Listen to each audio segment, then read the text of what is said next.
está aonde? Em que cidade? Acá estoy ya listo con un problema de conexión desde acá, desde Bolivia, pero ya estamos dispuestos. Ah, então está bem.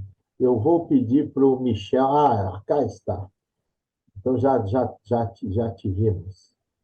Então, bom, eu vou pedir para o Michel recomeçar, então, né? Sair da musiquinha e vamos iniciar. Bem, eu queria agora nós vamos continuando a nossa sequência de lives deste primeiro Congresso Internacional de Hipnose, esse primeiro Hipnomind Summit. Eu queria só lembrar a vocês que Summit é, na realidade, encontro de líderes, né? Então, é muito importante, se vocês tiverem a oportunidade de ver a quantidade de pessoas que são líderes nas suas regiões da hipnose, vocês vão ter ideia da magnitude deste congresso. E hoje, agora, nós vamos ter, para terminar esta sequência de lives, o professor Oliver Roland Penhafield Munhoz. O Oliver é boliviano, nós tivemos um primeiro contato num congresso, se eu não me engano, foi no Chile, né? Num do congresso do Chile, e é uma pessoa que me impactou bastante pelos seus conhecimentos, e eu resolvi convidá-lo para participar e nos brindar com a sua apresentação. O Oliver vai falar de um tema muito interessante, que é o uso da hipnose na manutenção ou no desenvolvimento da resiliência em pacientes oncológicos. Oliver, o microfone é seu. Você tem aproximadamente seus 50 minutos por aí, mais ou menos, e depois disso nós abrimos para algumas considerações e perguntas, se houver. Tá? Fique à vontade, Oliver. Pode se apresentar e fique à vontade. Perfecto. Muy bien, muchas gracias, querido Osmar. Bien, vamos a dar inicio, por favor, si me permiten compartir pantalla, no está habilitado. Michel, libera para ele compartilhar.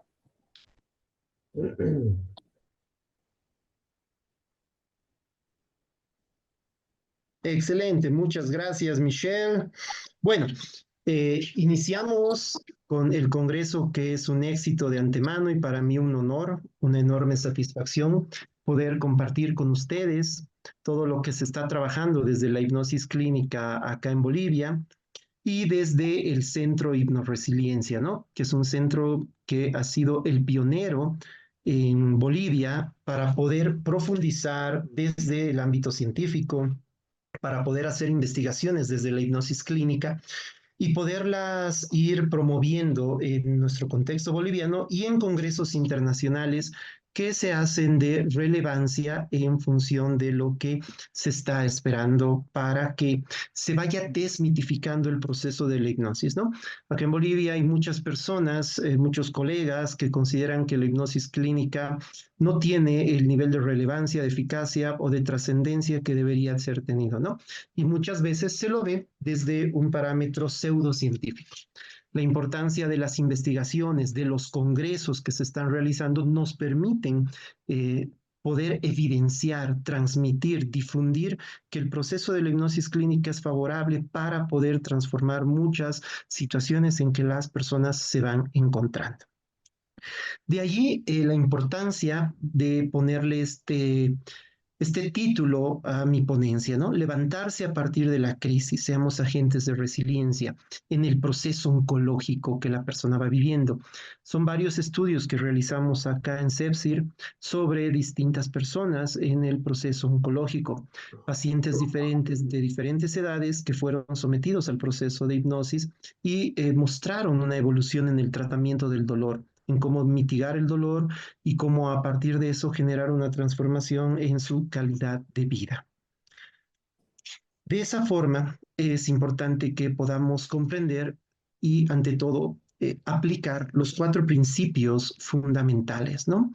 El principio de beneficencia, el de justicia, autonomía y no maleficencia. Como nosotros podemos promover un principio del sobre todo no dañar, que todo lo que hagamos vaya en función del bienestar de las personas, que el proceso que vamos a aplicar disminuya el riesgo que la persona va a tener, incremente la calidad de vida y permita que la persona se transforme. De esa forma es que nos vamos transportando en la mitigación de esta iatrogenia que en muchos casos se pueden dar, ¿no? Entender que la hipnosis clínica en muchos lugares ha sido manejada desde un parámetro con una ética muy baja. Acá en Bolivia hay personas que hacen hipnosis y que la utilizan para manejos de show, de palco, ¿no? Estos manejos en donde las personas consideran que la hipnosis clínica es más de farándula y no se interviene en donde nosotros deberíamos estar. Desde esa mirada, el proceso de la hipnosis, entendiendo el estado en el que la persona se encuentra, el estado oncológico, reconoce que la persona es una unidad múltiple, ¿no? Tenemos una biología, un funcionamiento, una organicidad, una biografía, cada uno de nosotros somos una historia, un currículum vitae, y somos una biofilia, un gusto por la vida, un estado trascendente, una mirada de la motivación, cómo nosotros nos motivamos y cómo nuestra biofilia va en algún momento viéndose afectada por estos espacios que pueden promover el proceso de enfermedad. Y cómo nosotros vamos rompiendo la mirada, porque desde este punto de vista de la hipnosis clínica centrada en la resiliencia, nos vamos focalizando en cómo las personas van contando sus narrativas. Y al contar sus narrativas, cómo se van haciendo cargo de sí mismas o en algún momento las van transformando. Ese proceso narrativista es muy interesante de tomarlo en cuenta porque nos ayuda a transformar, ¿sí?, cómo la persona se va narrando. Una persona que está en un proceso oncológico, más allá de los espacios en donde se encuentra, empieza a narrar su historia desde un género en el cual se siente identificado. Esos géneros pueden ser el drama, la comedia, la tragedia, el suspenso, el terror, ¿sí? La ciencia ficción, etcétera. Muchos de ellos en donde la persona se va narrando y eso puede irle ayudando a transformar la adversidad o en algún momento verse sometida por la adversidad. Es por ello que entender el proceso narrativista nos ayuda a generar estados de trance que permitan a la persona tener mayor control sobre la situación que está viviendo y poder transformarla. De esa Oliver, forma, sí, hablas un poco más despacio. Hay personas que no están entendiendo. o Habla con todo gusto, con despacio. todo gusto. De esa forma es que vemos un proceso de crisis cuando llega la mirada oncológica, ¿no? Y este proceso de crisis debemos comprenderla como esta repercusión psicológica que la persona tiene a situaciones vitales complejas, o en algún momento no, dependiendo de la interpretación, pero que son experimentadas dolorosamente por la persona, ¿no? Ya sea por las características del evento o por los factores individuales que la persona tiene. Y estos factores van asociados también a la etapa del ciclo vital en el que la persona se encuentra. ¿En qué etapa del ciclo vital está? En la etapa del ciclo vital personal, ciclo vital conyugal si es que tiene una pareja, ciclo vital familiar en el vínculo del núcleo familiar, y cómo es que cada uno de estos espacios en el que la persona se va desarrollando puede afectar el proceso en el que se encuentra. Recuerdo el caso de una de las consultantes que atendíamos con hipnosis clínica, una señora de 83 años que tenía un cáncer metastásico que emerge en el intestino, ¿sí? Llega a los pulmones y se profundiza hacia los huesitos. Esta persona es sometida a quimioterapia, a radioterapia con la desdicha que en radioterapia le queman el intestino grueso y el intestino delgado. Entonces se convierte como en una bola donde se incrementa todo el proceso. Tenía que recibir morfina. Entonces introducimos la hipnosis clínica y este proceso de la hipnosis favorece la introducción de la morfina. Entonces la persona podía ser vista desde la hipnosis clínica y podía tener un periodo más largo de tiempo donde controlaba el dolor en relación a el que se le inyecte morfina. De esa forma, es importante que nosotros podamos reconocer el evento psicológico desencadenante y la estrategia de afrontamiento que la persona está tomando en cuenta. ¿Qué estrategia de afrontamiento fue aplicando y cómo es que la va manejando en el momento en sí mismo de la crisis? Cuando introducimos el proceso hipnótico, nosotros debemos diferenciar entre factores distales y factores proximales, donde utilizar como una estrategia de la hipnosis el oxímoron nos ayuda a transformar la representación psicológica que la persona está teniendo de lo que le está tocando vivir. El oxímoron es una figura retórica literaria que permite encontrar a dos opuestos para otorgarles una dirección. Cuando nosotros en el proceso de hipnosis reconocemos que vino el dolor, está viviendo el proceso de cáncer, pero la persona puede transformarlo a partir de la representación que hace, se genera un oxímoron. El caso de la segunda consultante, una joven mujer de 32 años que es diagnosticada con un cáncer de mama, a la cual le aplican varias cirugías y se ve sometida a las consecuencias de la quimioterapia y de la radioterapia, donde uno de los factores psicológicos que influían era el que pensaba en fallecer y cómo se iban a quedar sus dos hijos pequeños. Entonces empieza a transformar a partir del oxímoron la representación que hace, dándole factores de protección a la situación adversa que mitigan los factores de riesgo. Dentro de los factores de riesgo se encontraban el factor económico, ya que por lo menos en Bolivia el llevar un tratamiento efectivo sobre el proceso oncológico más o menos necesita como unos 70,000 a 80,000 dólares por las quimios, las radioterapias, las cirugías y todo lo que está coadyuvante a ello. Entonces, al reconocer esto, debemos mitigar y sustraer las fuentes de información erróneas o falsas.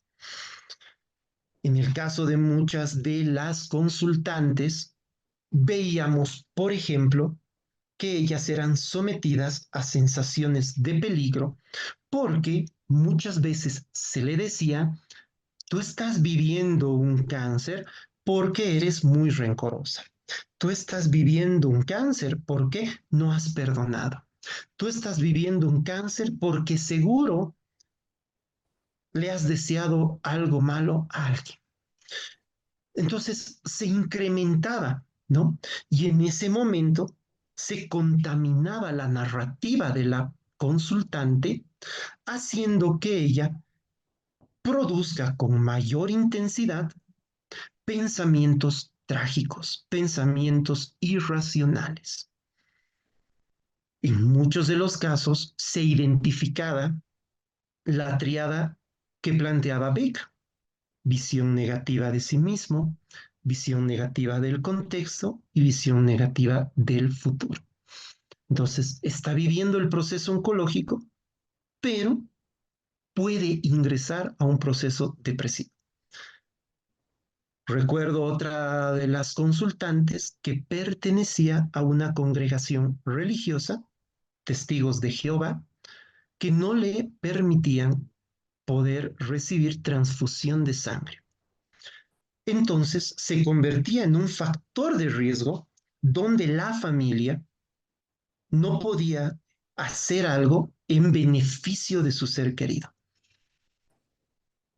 El poder introducir la hipnosis nos ayuda a mitigar esta actitud de alerta constante que tiene la persona.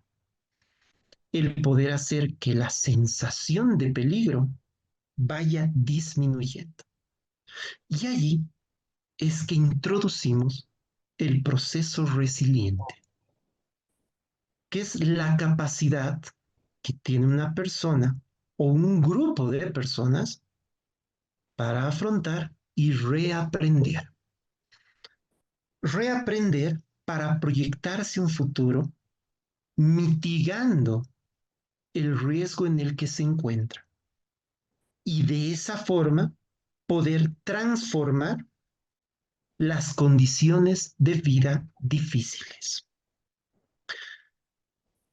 En la investigación que se realizó acá en La Paz de manera longitudinal, encontramos 5 categorías resilientes incluidas en el proceso de hipnosis, con una población entre el hospital público y las clínicas privadas de personas con cáncer, fluctuando el estudio cualitativo en 20 personas con las mismas características. Lo primero que se identificó fue la confusión. Cómo la persona intentaba afrontar, pero le sustraía el proceso por la misma confusa en la que se encontraba. Al introducir el proceso hipnótico, podemos generar una restauración en el aquí y en el ahora que le permita trascender en los espacios transgeneracionales, donde producimos una reapropiación. Cuando la persona se reapropia de su historia, puede convertirse en autora de sí misma. Me reapropio y me vuelvo en reautor de mi propia vida. Al ser reautor de mi propia vida, y aquí es importante comprender que uno viene con una autoría, llega a la enfermedad. Para la dinámica del sistema, la persona deja de ser María, Pedro, Mario y se convierte en la enfermedad con María, con Pedro o con Mario.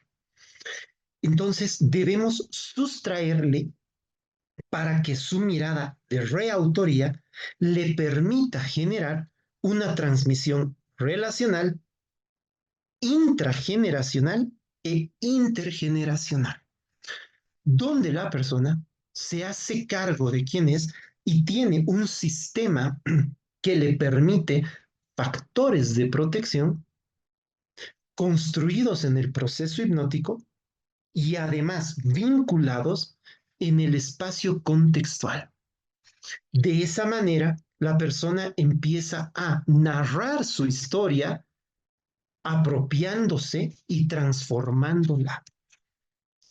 De allí que la resiliencia dentro del proceso hipnótico nos habla de la mirada de la vulnerabilidad, donde se pueden imponer los factores de riesgo, generando un espacio de traumatismo ante los factores de protección que son los que mueven el proceso resiliente.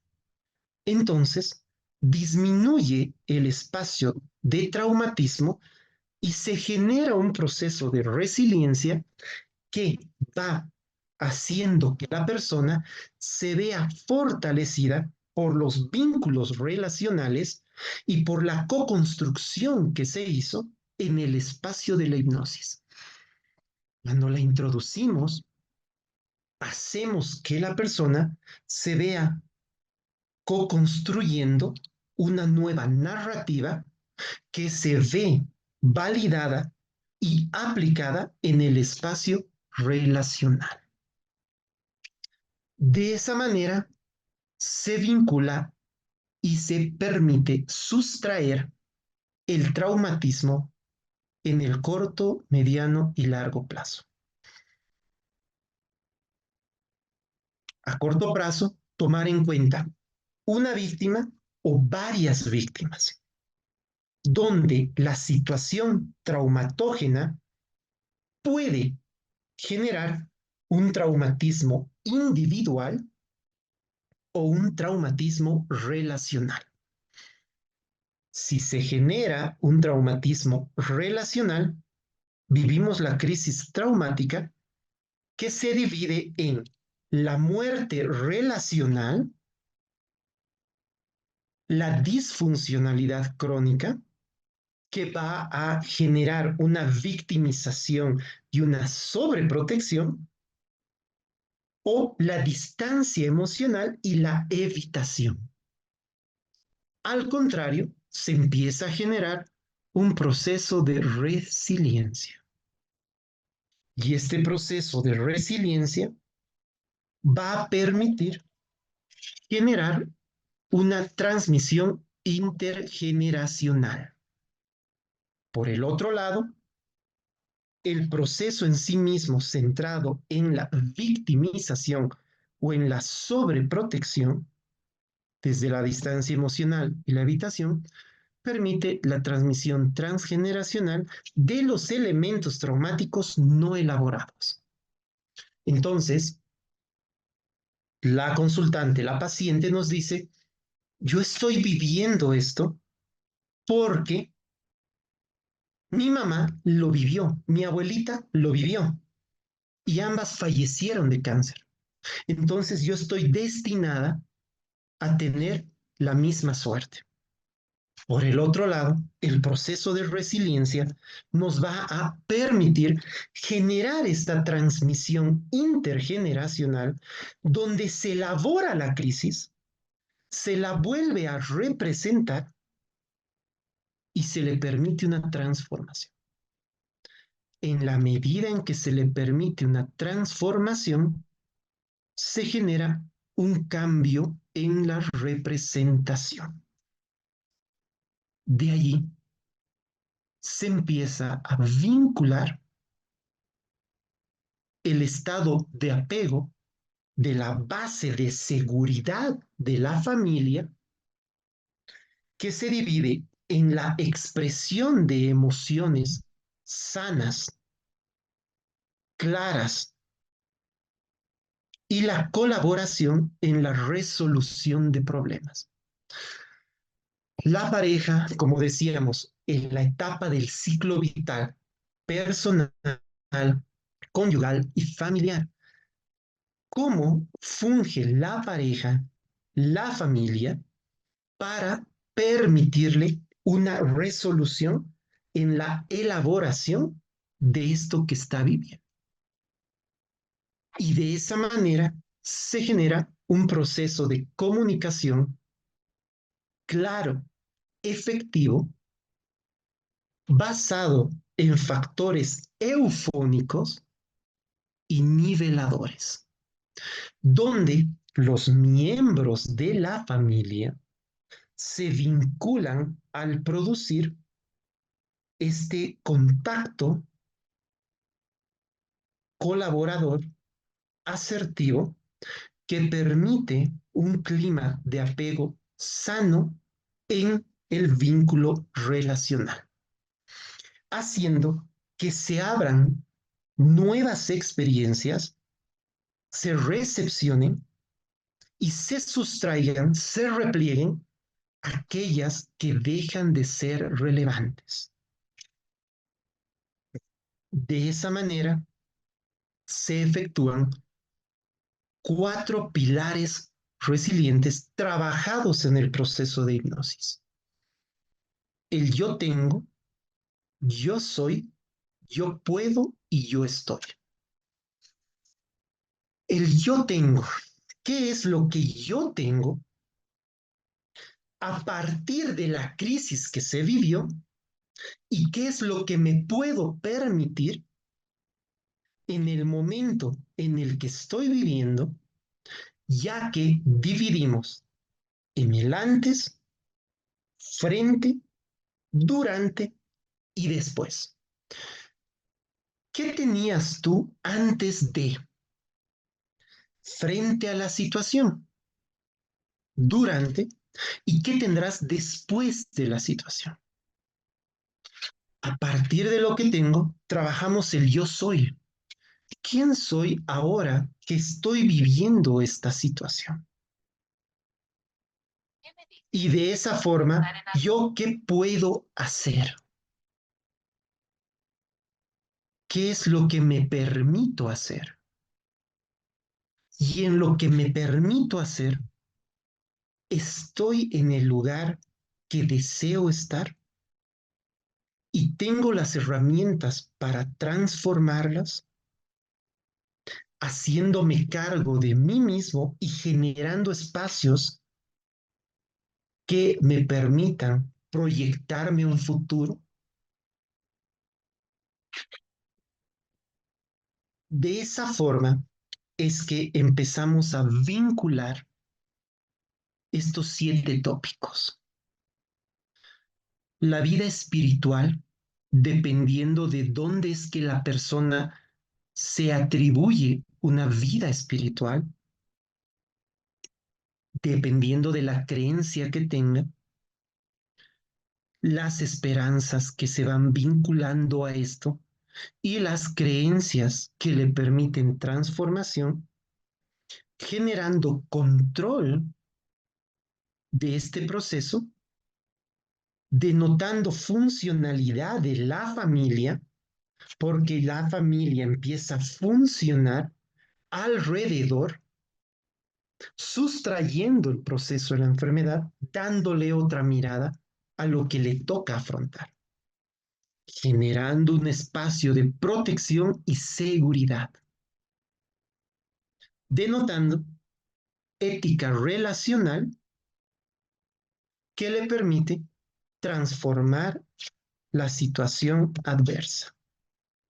Y allí es que se empieza a producir la mitopoiesis. La mitopoiesis es la transformación del mito, dándole un sentido diferente al proceso, al acontecimiento que la persona está viviendo, donde nuestra mirada desde la hipnosis permite cambiar los valores, las creencias y las reglas habituales de funcionamiento. De esa manera, nuestra mirada mitopoyética, introducida en el estado de trance, hace que la persona cambie y le otorgue un sentido diferente a lo que le está tocando vivir. Y allí es que vamos cambiando el mito heredado y el mito adquirido, donde a partir del apego que nosotros reconocemos en el proceso de inducción, vemos que si la persona posee un apego inseguro, le va a producir una falta de transformación, de elaboración y una falsa historización. Va a carecer de la posibilidad de narrar su historia y transformarla, generando una transmisión del traumatismo. Por el otro lado, al tener un apego seguro, se permite una transformación, una elaboración y una historización de la narrativa. La persona cambia el proceso narrativista, modificando el mito familiar, generando una transmisión del relato en una mirada intergeneracional que le permite mayor resiliencia. Esta transmisión intergeneracional transforma el mito, haciendo que la persona pueda narrar dándole sentido a lo que está viviendo. Y en los procesos, en las estrategias de inducción, vamos generando esto, donde cambiamos la representación psicológica, haciendo que pueda vincularse al tratamiento para transformar. De ahí es que entendemos que la oncología es un proceso de crecimiento y diseminación incontrolado de células que aparecen en cualquier lugar del cuerpo y el tumor suele invadir el tejido, provocando metástasis en puntos distantes del organismo. Y aquí hay que diferenciar entre la neoplasia benigna, que tiene un crecimiento lento, no es infiltrativo, células normales, no da metástasis y rara vez lleva a causar la muerte, en relación a una neoplasia maligna que genera un crecimiento acelerado, es infiltrativo, posee células anormales, se genera una desdiferenciación, es potencialmente metastásica y si no se trata, lleva a la muerte. ¿Por qué tenemos que entender esta dicotomía entre cuerpo y mente? Esta dicotomía que nos ayuda a comprender que el cáncer está vinculado en el cuerpo y que la vivencia, las emociones están vinculadas a la psique y que en este proceso se van a introducir la quimio, la radio, las cirugías, los diagnósticos y los exámenes que la persona tenga que vivir. Donde tenemos las teorías psicogénicas, ¿no es cierto?, que se generan hacia las consecuencias de la calidad de vida. Y ahí el proceso de hipnosis con esta experiencia subjetiva consciente nos permite que al hacerse consciente de algo pueda producir cambios bioquímicos en el organismo, utilizando factores que la persona tiene a su favor en la cotidianidad, que le gusta escuchar la música, le gusta ver películas, le gusta leer, es poeta, es literato, le gusta el deporte y puede generar cambios. ¿Y por qué hacemos este paréntesis con este espacio? Porque muchas de las personas creen que el cáncer es sinónimo de muerte. Recuerdo con una consultante que recibe el diagnóstico de cáncer, va a su terapeuta y el terapeuta le dice, oh, cáncer sinónimo de muerte.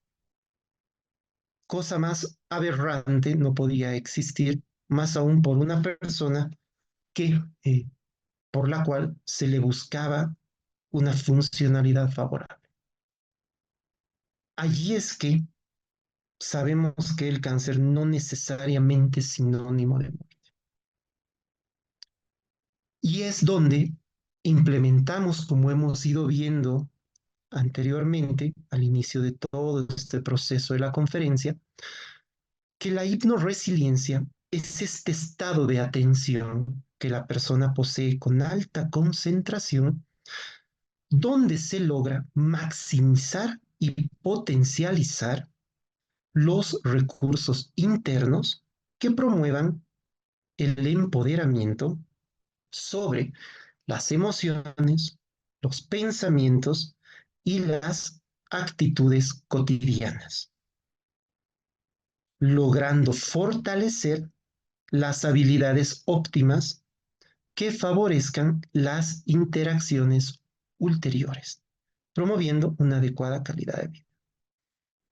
Introducimos estrategias resilientes en el proceso de la hipnosis, generando cambios en la persona en su vínculo relacional, para con sus sistemas y para con lo que le está tocando vivir. Por eso es importante generar este refugio, este lugar en donde la persona se siente segura y desde donde puede emerger para transformar la adversidad. Dos, el poder tener este portal que le ayuda a salir de lo que le está tocando vivir, reconocerse de otra manera e introducir en lo que ahora está viviendo factores que le permitan transformación y que hagan que pueda generar respuestas favorables, donde también podemos ver el manejo regresivo, ¿no? Situaciones del pasado que no se resolvieron, las cuales influyen en el presente, no dejando que la persona maneje adecuadamente lo que le aqueja, qué es lo que incomoda y cómo lo va manejando para generar un proceso de transformación, para que finalmente la persona se vaya reconciliando y vaya produciendo respuestas que le permitan generar espacios de transformación. Me permito una reconciliación y me ayuda a vincularme positivamente a los espacios con los que me encuentro, donde me puedo perdonar y puedo generar respuestas favorables,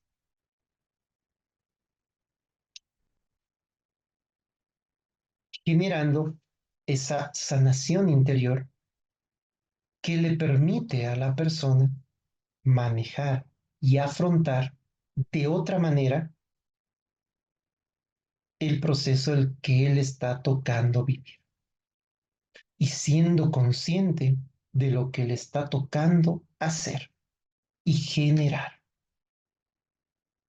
Así es que podemos introducir la clínica de la sanación con estos maestros que puedan operarla, puedan ayudarle, puedan transformarla, el fortalecimiento del funcionamiento del sistema inmunológico.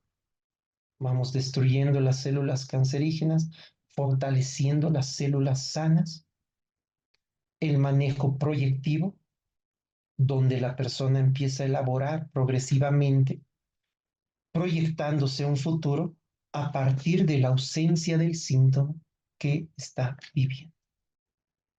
Y de esa manera empezamos a introducirnos a que la persona pueda cuidar a sí misma, a su familia, a los que están alrededor y se pueda sentir cuidada por ellos, donde se cambia la narrativa inicial, se introducen narrativas resilientes, otorgándole esperanza aprendida, teniendo un vínculo y un sentido diferente.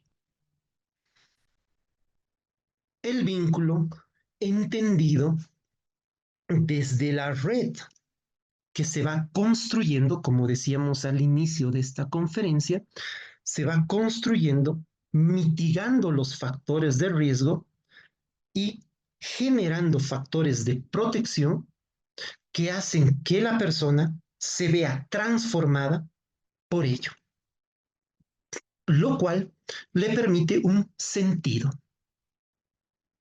Y este sentido hace que la persona le encuentre una mirada diferente a lo que le está tocando vivir.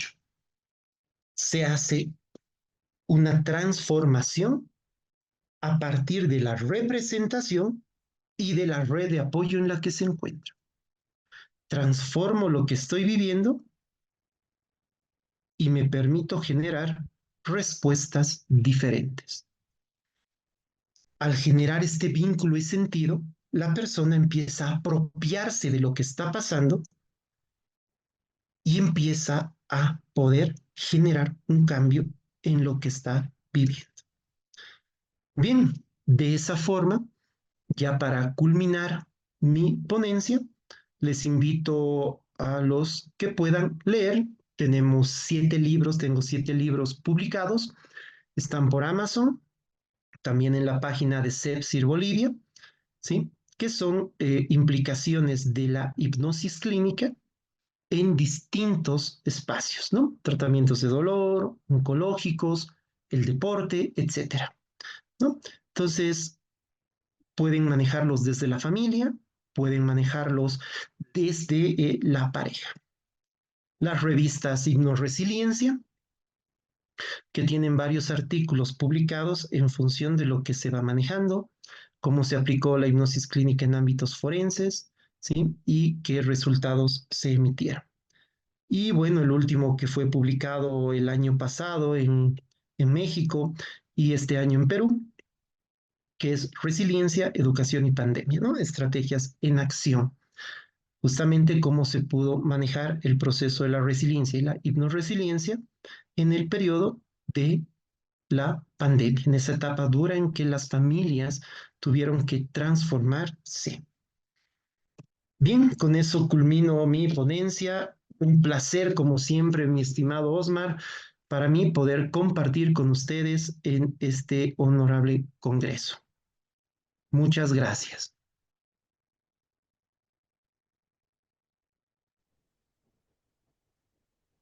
Muito bem,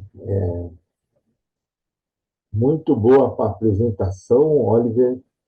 Eu realmente estava aqui pensando, na realidade, você começa para a sua palestra fazendo uma análise, né, psicossociológica e comportamental familiar, quer dizer, no sistêmica, na realidade, né, desse paciente, para fazer uma leitura sistêmica, né, desses pacientes. E depois você mostra alguns detalhes que nós temos visto, que é as repercussões psicofisiológicas do sistema imunológico, do sistema neuroendócrino, quer dizer, como tudo isso atua, como a nossa mente repercute a nossa neurobiologia, e, por fim, você mostra estratégias. E eu fiquei contente, porque eu costumo, em pacientes com oncológicas, eu não tenho tantas assim, tive muito poucas, mas as poucas que eu tenho, eu costumo abordar com as estratégias da psicologia positiva, que é exatamente o que você coloca. Você coloca essas estratégias baseadas na psicologia positiva, né? Trazendo alguns valores e mexendo com algumas estratégias. Então, como desenvolver resiliência, o perdão, o auto-perdão, a autoestima, quer dizer, tudo isso olhando não só, inserindo não só a família, a sociedade à volta do paciente, tá certo? Mas esse entendimento, essa visão sistêmica dentro dessa visão da psicologia positiva. Eu achei bem interessante. Eu costumo fazer a sequência, existe uma sequência da psicologia positiva, que foi desenvolvida pelo Dr. Mário e pela Marisa de Oliveira, que estiveram ontem aqui, inclusive, palestrando, você poderá vê-los depois nas reprises,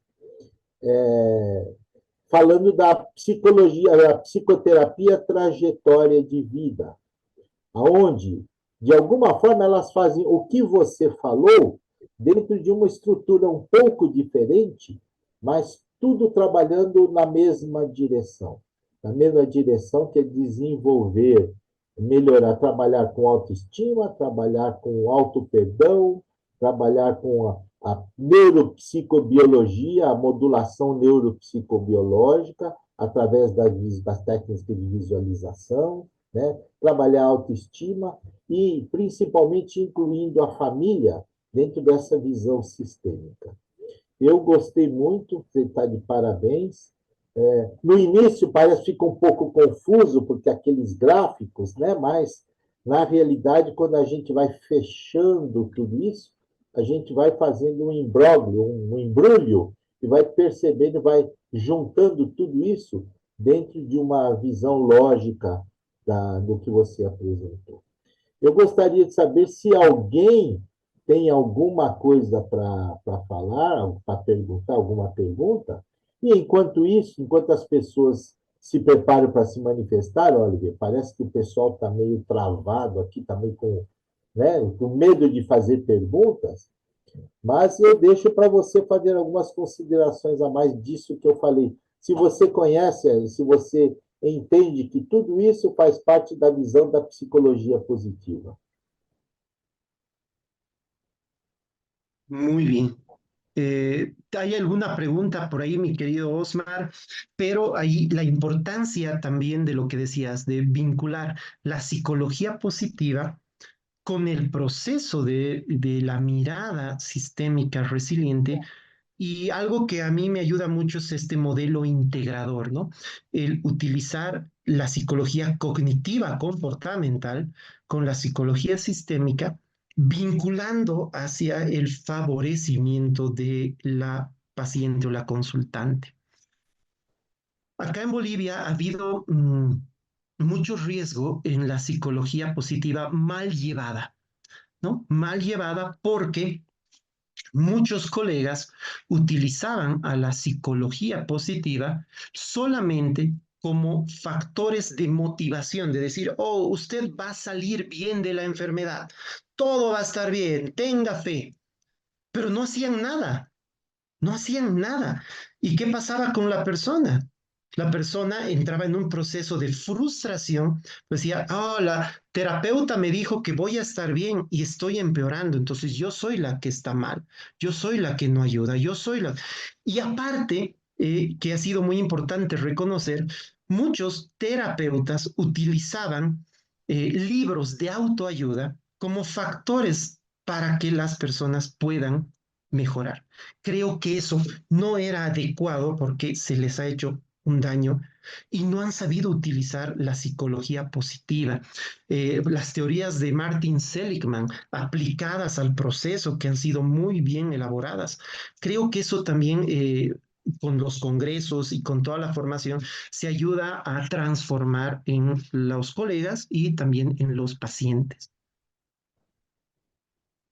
Isso é verdade, Oliver, porque realmente existe uma falha. Quando o Seligman coloca a psicologia positiva, ele fala de todas aquelas virtudes que devem ser desenvolvidas com a psicologia positiva. Mas poucos falam como eu faço em hipnose para desenvolver aquelas virtudes, não é verdade? Então, eu vou desenvolver resiliência. Sim, muito bem.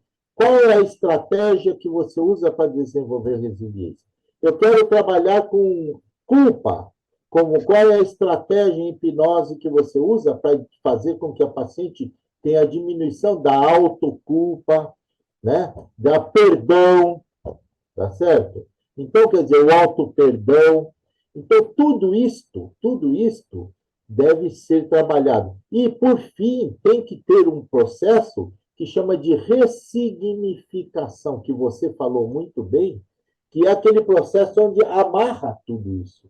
Não adianta eu dizer, você tem razão, não adianta eu dizer, você tem que estar bem, você tem que imaginar isso, você. Não, você tem que dar todas estas informações, mas você tem que fazer com que a paciente introjete a experiência e ressignifique o seu modo de vida.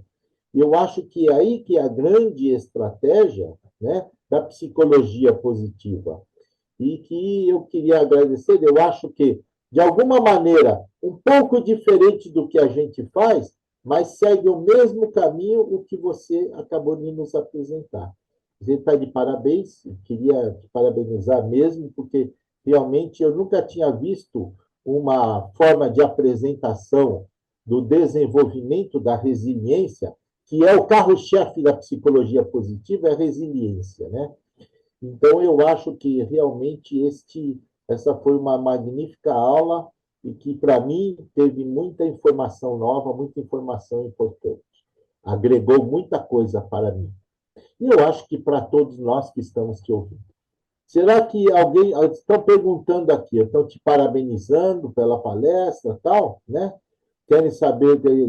Bom, você vai. Querem saber depois como é que você vai disponibilizar esses livros, quer dizer, você já mostrou aonde eles estão presentes, né? E tem alguém perguntando, você trabalha com a média de quantas sessões? Claro que sí. Inicialmente son 2 sesiones por semana para pasar una cada semana y luego cada 15 días.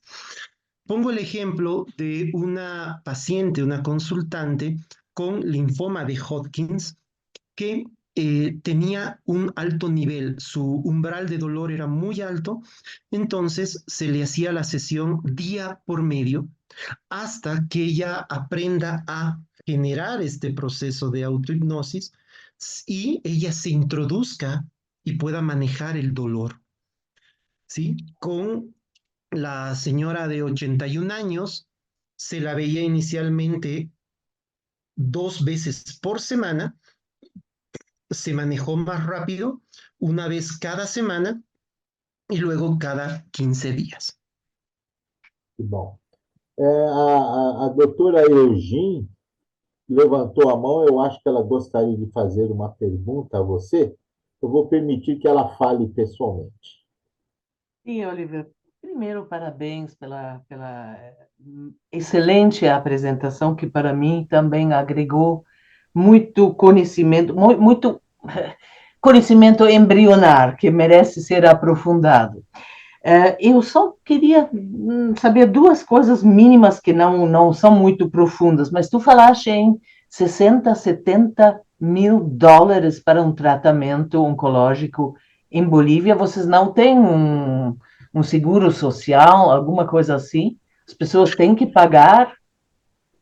Sí, sí, las personas tienen que pagar porque el seguro social no cubre el tratamiento de quimioterapia, de radioterapia. Simplemente es la atención de la oncóloga o el oncólogo clínico que diagnostica. Si una persona quiere un tratamiento oncológico, tiene que hacerlo de manera privada. Lamentablemente, una clínica privada que no sea muy cara, de mucho dinero, por una atención de 5 días o 6 días dentro de la clínica, más la cirugía, sale más o menos como 8,000 a 9,000 dólares de atención.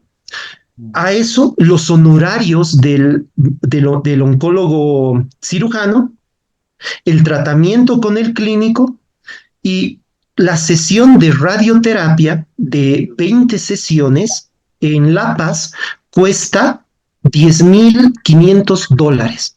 20 sesiones de radioterapia.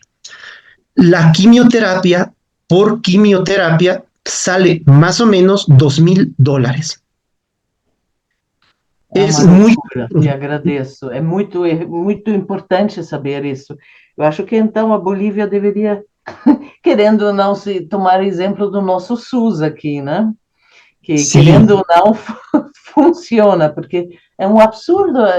Quem digamos, numa camada média de meios financeiros pode pagar esses valores, né? Sí, Ou seja, o diagnóstico de câncer na Bolívia é um diagnóstico, ou eu tenho dinheiro e tenho chances de fazer um tratamento, ou então eu estou perdido, né? Eu vou me tratar com plantas. es verdad, muchas personas que no tienen los recursos económicos lamentablemente fallecen.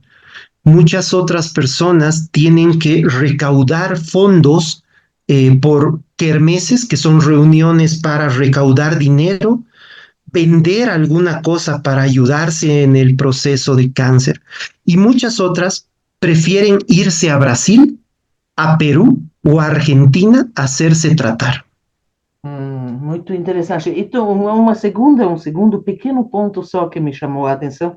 Tu falaste de uma paciente testemunha de Jeová. Eu me encontrei numa situação onde era previsto eu tratar essa paciente com hipnose, mas aí a congregação proibiu o tratamento, dizendo que era contra as diretivas das testemunhas de Jeová. E tu conseguiste, então? Sí, conseguimos el tratamiento porque esta persona que pertenecía a los testigos de Jehová había firmado un acuerdo en donde no podía recibir transfusión y no podía ser vinculada a otros espacios. Pero el pastor de la congregación, al ver la angustia de la familia, porque era la persona que mantenía a la familia, como que le dio el permiso para poder trabajar el dolor con nosotros y poder ser sometido a un tratamiento médico con la transfusión y con las cirugías. Afortunadamente dio muy buen resultado porque temíamos que ella se oponga a esto, pero afortunadamente dio buen resultado. Muito obrigada pelos esclarecimentos. Eram dois pontos que não têm muito a ver com o nosso tema, mas me interessou e chamou a atenção, além do brilhante resto. Muchas gracias. Eu que agradeço. Eu quero dar um testemunho. Eu, como médico ginecologista, nós temos e não temos um problema muito sério aqui no Brasil com as testemunhas de Jeová. Porque as testemunhas de Jeová, quando, por exemplo, em obstetrícia, nós temos muitas mortes maternas que acontecem por sangramento, por hemorragias. E muitas dessas pacientes precisam receber sangue. É muito comum isso em obstetrícia, complicações, descolamento de placenta, atletismo placentário, placenta de inserção baixa e uma série de outras situações. E quantas vezes eu tive pacientes que eram testemunhas de Jeová e que a família dizia, não pode dar sangue, não pode dar sangue. Então, nós, médicos, ficamos num dilema, porque eu não tenho coragem de deixar uma paciente morrer por falta da infusão de sangue. Eu não deixo. Então, o que nós, médicos, fazemos aqui? A gente deixa tudo preparado até a paciente perder os sentidos. Se a paciente perde os sentidos, ela dorme, ela cega demais, aí a gente infunde. E não queremos nem saber. E deixa depois a família entrar na polícia, entrar na discussão, abrir processo. Nunca nenhum processo desse criminalizou a atuação médica para salvar a vida da mãe. Pelo menos em obstetrícia tem sido assim. Então, é só para vocês entenderem que esse realmente é um dilema. Em psicologia, eu sei porque, mesmo na igreja católica, inclusive, existem muitas linhas que não aceitam que o paciente se submeta à hipnose. E mesmo mesmo não só as testemunhas de Jeová, mas mesmo as protestantes e outras linhas, né, elas não aceitam a hipnose como tratamento. Elas Dizem que hipnose é coisa do demônio, é muito interessante a gente falar isso. Mas é interessante a gente perceber como essas crenças religiosas ainda muitas vezes nos atrapalham quando a gente quer fazer cuidados e benefícios para algumas pacientes, né? É interessante a gente perceber que isso eu creio que no mundo inteiro é assim. Alguém tem mais alguma pergunta? Bom, eu tenho a impressão que estamos chegando já ao final dessa jornada, mais essa jornada. Oliver, eu queria parabenizar mais uma vez, te agradecer imensamente pela sua disponibilidade. Eu sei que você estava trabalhando até agora há pouco, teve que vir correndo para casa para poder participar desse nosso evento, o que nos deixa mais agradecidos ainda.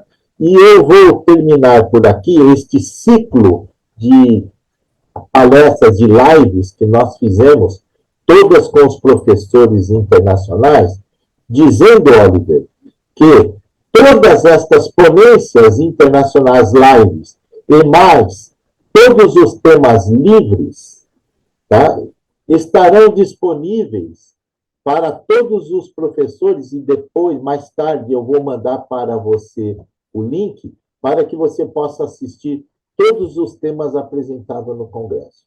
Todos os participantes do Congresso terão esta possibilidade de rever todos os temas que foram apresentados, tanto na parte online como na parte presencial. Eu te agradeço mais uma vez e vou deixar com você o microfone para as últimas palavras. Muito obrigado. Muchas gracias, querido Osmar. El honor es mío compartir del magno evento que ahora tenemos. Para mí es un placer y siempre a tu disposición, generando esta manera de demostrar que la hipnosis clínica nos beneficia, vinculando estos procesos relacionales desde donde podemos generar cambios y podemos generar un proceso psicoeducativo en las demás personas. Un placer para mí, un gran abrazo desde La Paz, Bolivia. Aquí estamos con un frío tremendo, les comento. Y pues cariños, gracias. Gracias.